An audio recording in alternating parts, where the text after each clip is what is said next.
It is dawn. The sun is rising in the sky, and my grandmother and I are singing prayers to the horizon. This morning she is teaching me the meaning of Honjon. Although there's no translation from Denepazad, the Navajo language, into English, every living being knows what Honjon means. For Honjon is your every eyelash. It is every leaf on every tree. It is every raindrop in the sky. It is every feather on the bluebird's wing. Honjon is undeniable beauty. And my grandmother knows this well, for she speaks a language that grew out of the desert floors, like red stone arms reaching into the sky and praising creation for all of its brilliance. Honjon is remembering that we are a part of the earth's brilliance. Humanity is a part of the earth's brilliance. And my grandmother knows this well, for she speaks the language of Lokatjagai snowstorms. She speaks the language of hooves hitting the dirt on birthdays, for she was a midwife and she would gallop to the women in labor. And she became fluent in the language of suffering mothers, and she became fluent in the language of joyful mothers, fluent in the language of handing a glowing newborn to its creator. Honjon is an experience, but it is not something you can experience alone. The eagles tell us as they lock talons in the stratosphere and fall to the earth as one. Honjon is inter-joy. And my grandmother knows this well, for she speaks the language of the male rain, which shoots lightning boys through the sky and pummels the green corn children and huddles the horses against the cliff sides in the early afternoon. She also speaks the language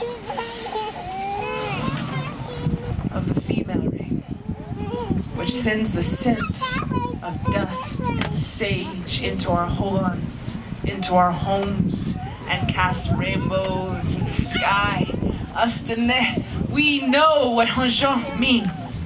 And each and every one of you here, you know what Honjon means. And I believe that deep down inside, we know what Honjon does not mean.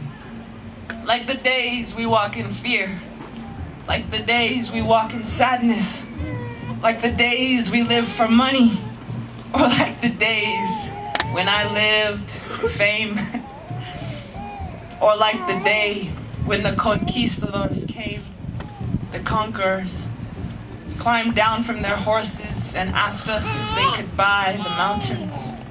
Now, we knew this was not Honjon, because we knew you could not own a mountain, but we knew we could make it Honjon once again. So we took their silver coins, and we took their silver swords, and we melted them with fire and buffalo hide bellows, and recast it into beautiful squash blossom jewelry pieces, and placed it around their necks. We took the silver helmets straight off of their heads and transformed it into a fearless beauty. We made jewelry. Honjon is the healing of broken bones. Honjon is the healing of broken spirits. It is the healing of our broken hearts. Honjon is the prayer that carried my mother's people through genocide and disease. It's why I'm standing here today. Honjon is the prayer that will carry all of us through anything, through global warming, through this global fear that dances like a shadow in our minds. This morning, my grandmother is teaching me something very important.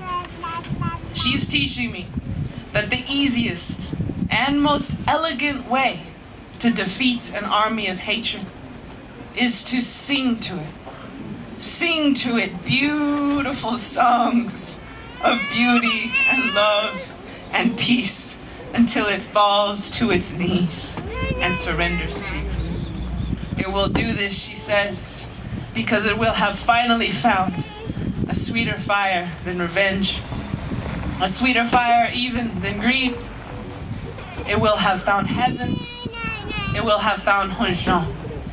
And so, my grandmother is talking to the colors of the sky at dawn, and she is saying, Honjon Hasli, Honjon Hasli, Honjon Hasli, Honjon Hasli, which means beauty and joy are restored again.